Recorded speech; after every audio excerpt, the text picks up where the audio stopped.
Well, no choice. Well, here's some hot gist for you. Check out the absolutely amazing welcome back offer from MTN. If you have not used your SIM for 45 days or more for whatever reason, whether you lost it or you just stopped using it, or maybe it even broke, whatever, just get back on MTN by recharging and get 2,000% on your first recharge of every month. And if you've lost your SIM, no wahala. Just visit any MTN center, retrieve your line, recharge, and 2,000% is yours. And that means if you load 100 Naira, you get 2,000 Naira. Load 200 Naira and get 4,000 Naira. And then if you load 500 Naira, the tweet I you was get pointing at now. 10,000 I want to Naira. respond to it, but from my Well, from my thing, because it looks like he tagged me, but I can't see the and know what it mentions. truly feels like to be welcomed For some back. reason it didn't come up. Remember, terms and conditions apply. I am Paul, and this is Smooth Breakfast with Folu and Valentine. People's chairs are getting more comfortable because we're investing. Banking shouldn't be hard. Working on it. With the Diamond Yellow account, all you have to do is dial star 710. The same way you have used your mouth to say it, we should use our mouth to say it. I said the same way you have used your mouth to say it, we should use our mouth to say it. And I've been using my mouth to say it since when Shoko was here. So. In 1 year's time, we'll still be using it. Then, so why are we so bothering ourselves? For those of us that come from free, it's banking made can't simple. forget Kufu. For inquiries and support, please call When Kufu was the HR at that time, when you come, the coffee, tea, milk, whatever of your choice is there. You know what I'm saying? You used to say, okay, you could come, people are working for free. Column is calling you by the way. No, I sure. can't pick up. Cereal! Taking all the best people in this country. Mics are up. Huh? Turn left. Turn right.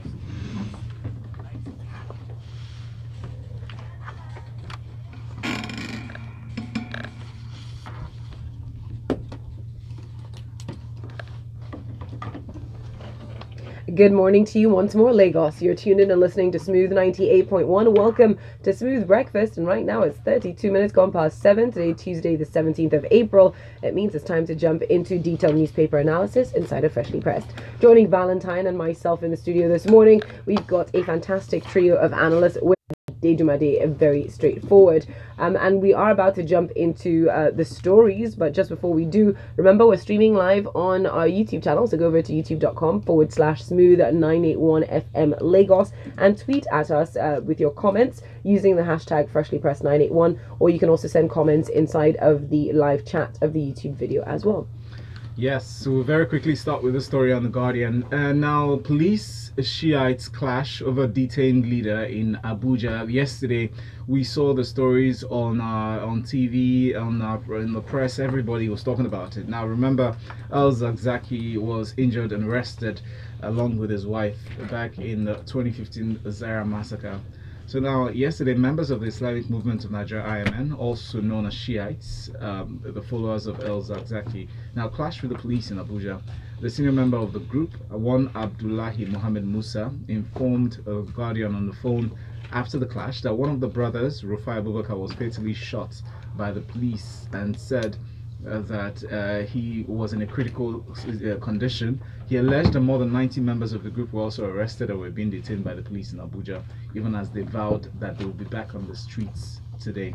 Cheta, when we saw this report, it seemed that the police was was overwhelmed. Orji, Adedunmade, I'll come to you this one precisely because we've noticed the trend as it's been going on, and it so happens that yesterday when the clash happened in Abuja, it didn't seem like it was just members in Abuja, but reports have it that they came from different northern states. How were they mobilized in that short time? It seemed like a well-coordinated protest. Well, first of all, it wasn't in a short time. It was obviously previously planned before yesterday, and hopefully, well, not hopefully, but maybe before today. So I don't think that they just call themselves on the phone and say, okay, let's get to Abuja. I think this must have taken months of planning before it actually came to the fore. But for the story, there are some high points that I would like to bring out. For instance, the first one is the police told them that they could not protest.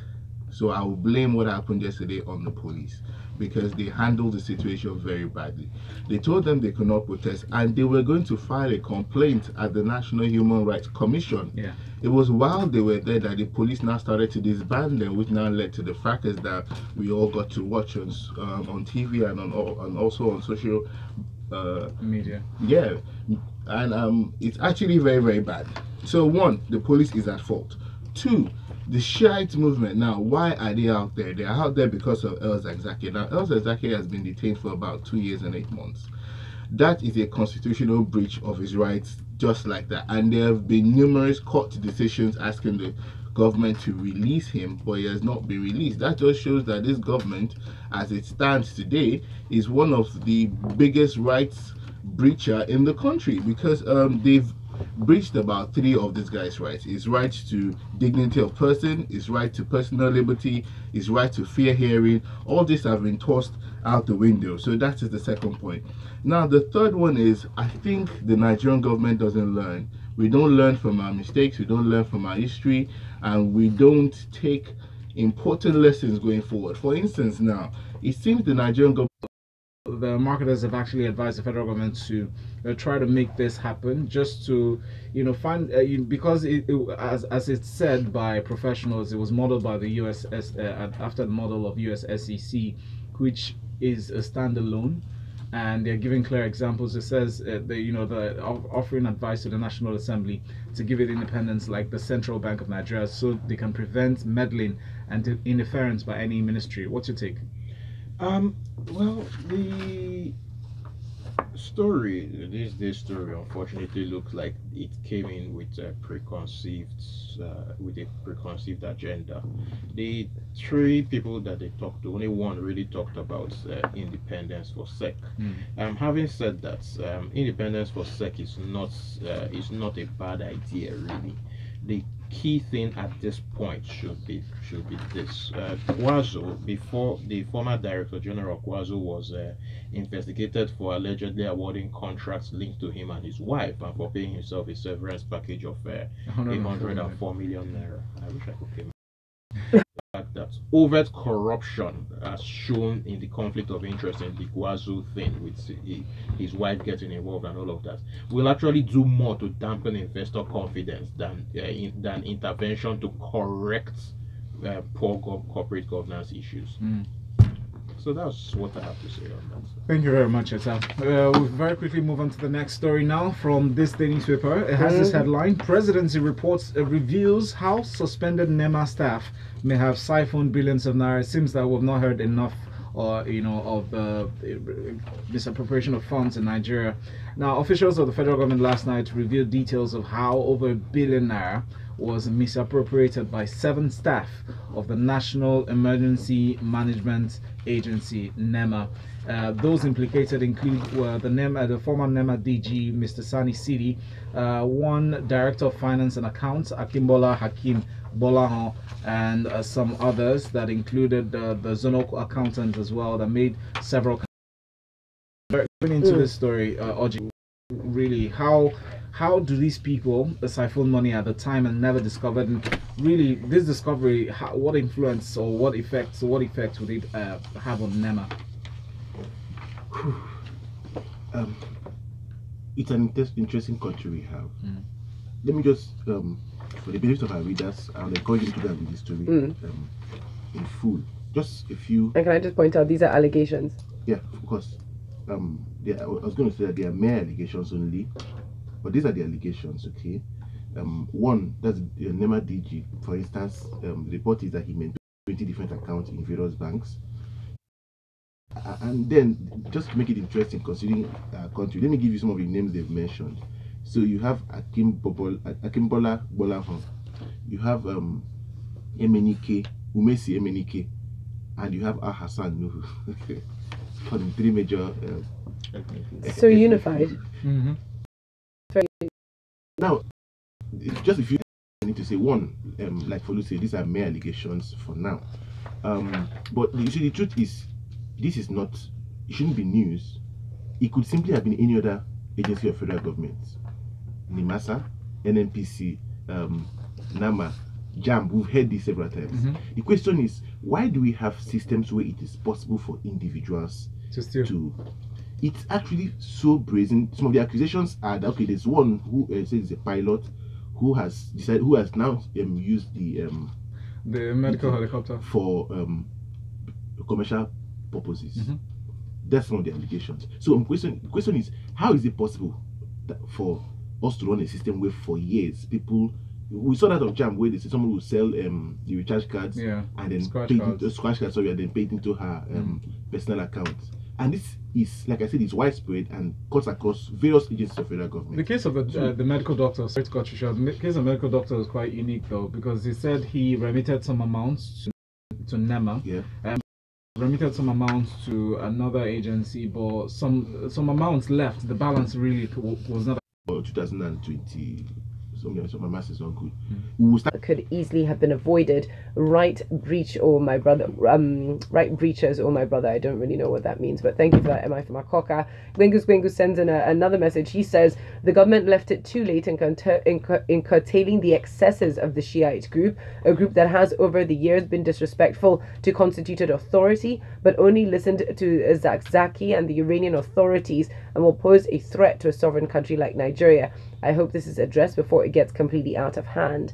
Ingus, isn't it the government's attempt to curtail the excesses, quote unquote, of the Shiite group that has brought us to this point, and the continuous ignoring of court orders? But let's keep it moving.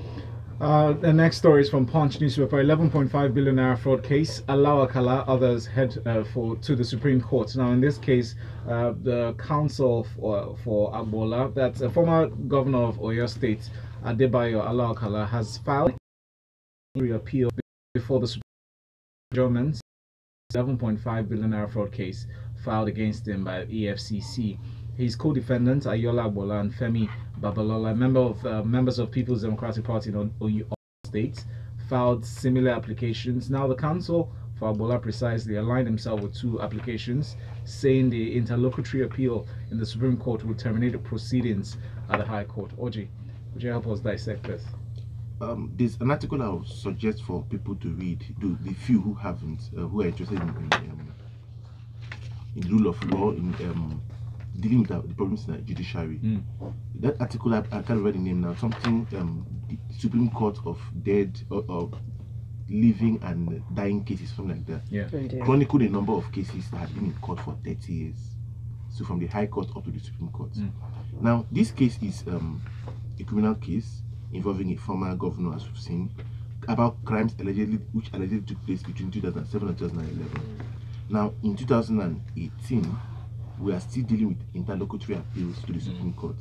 In other words, this the trial at the High Court level has not been concluded. Now, I don't know when this case was filed, I can't remember the date, but what it means is that go to the Supreme Court, back to the High Court and start again. We are dealing with 2020 at the High Court. Before it gets to the Supreme Court that we're talking about now, they are not handling final appeals, except those that were filed over 10 years ago. Now, we are all guilty as lawyers.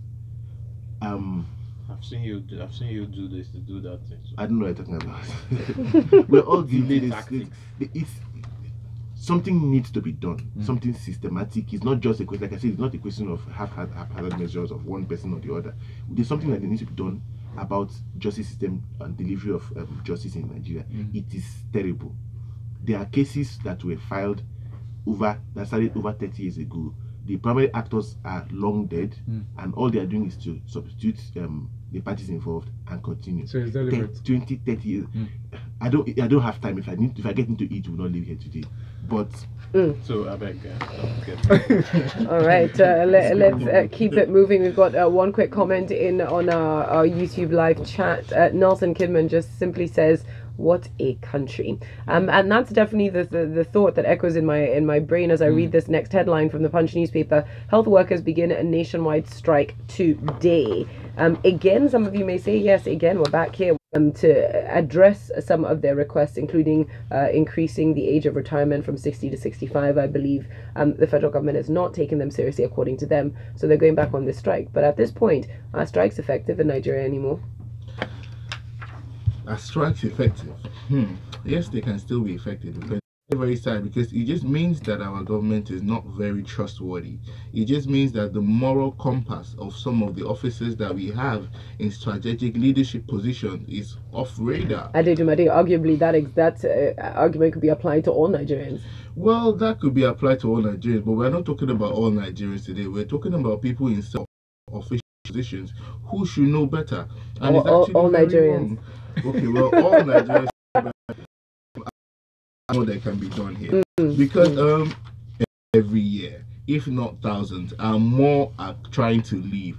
I keep on saying I have a cousin who can't wait to leave, and he's a doctor, he's a consultant, and by all standards he should be doing great here, but he is not. So we've had this lingering problem. What they must, but we have to move on though. Our next story up next from the Guardian newspaper: federal government begins a medical outreach towards implementing the UNEP report on Ogoniland. That's from the Guardian newspaper. So the United Nations Environment Protection Report in the area, they say that the federal government has commenced the second phase of its free medical outreach, part of the activities of that particular report. It does go to that phase of the outreach was held in 2017. Cheta, again, we look at this article and it does read in very general. We want to do this, we want to do that. But over to you. What are your thoughts on this story? I have to say, these are the things that when you speak, people will say, "Oh, you're too cynical." Involved in an M&E project on this thing, on that first an M&E project we're very fond of. Thank you. Project on the first outreach. The first phase of that. Okay. Part of the whole thing. And the thing was in getting feedback from the people. And this is, I'm going to quote, I cannot say the whole report, but I'm going to quote because his client is a portion of the conclusion.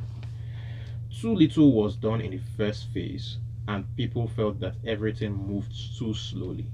The outreach failed to address major health issues in the area, such as increasing cases of cancer and respiratory illnesses. Not all communities were a lot of things that are happening. But thank you very much for that report, Cheta. Unfortunately, the embattled former NSA Colonel Sambo Dasuki retired. Now it does go on to talk about all these allegations at some length. But when the media was spoken to, Mr. Ike Aboyin, he says, listen, the matter is in court already. This is all media trial. Yes, the matter is, and this is it. Let's see if there's going to be a decision. And there is something my friend Orji here said. What's all these things are things that have been obvious for a long time. Not to a lot of population. Is from Niger. So these borders are fluid, these identities are fluid. We still haven't grappled with that fact that one day in 1900 somebody in London just police outposts are being attacked. We have a rising population, we have poverty, and we have a government who is very lethargic about all these things. Answer to this? Yeah. These quacks. We know a number of and all that. It's just funny. I would also ask will steal or abuse power, while Flexmaster Nate says a simple solution to the incessant strikes that we have in the health sector is to legally compel families of civil servants, of legislative political appointees, to make use of the public hospitals. So long as they can afford private, nothing will change.